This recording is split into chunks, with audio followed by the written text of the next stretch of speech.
Just an Ordinary Shed by R.G. Tooth. The sound of a fumbling key turned in the Yale lock. The front door to the little terrace house opened, and into the through lounge came Susan, followed by her husband, Robert.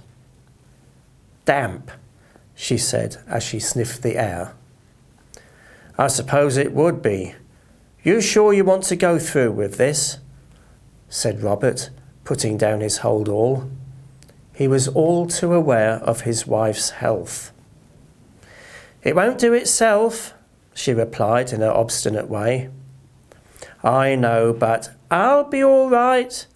If I can just take the important stuff like papers and bin a few dresses for Oxfam, then the rest can go to house clearance." "Well, don't get yourself upset, dear."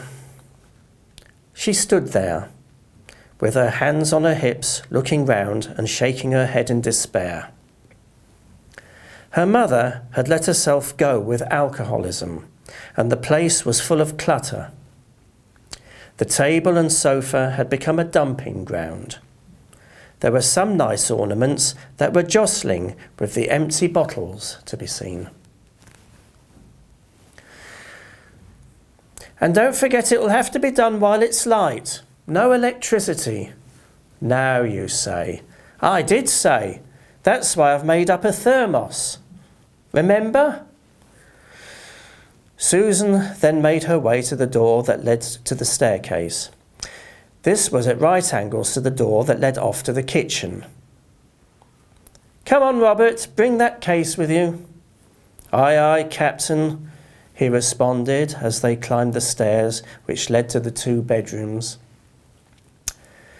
"We best start upstairs and in the front room and work our way down." She was determined to get the job done and get shot of the house. It had no sentimental value for her, only sad memories. They set to work, looking through old clothing and all the rest of the stuff that might be of some use or importance. The hours soon passed. "Time for a break," said Robert, after a good morning's binning. Within half an hour, they were sat on the garden terrace, enjoying mugs of tea. The garden was a strip of land sloping down from the terrace to a little shed at the bottom. She could only just make out the shed window through the branches of a small cherry tree near the bottom. In some places, weeds had managed to push through the cracks in the concrete.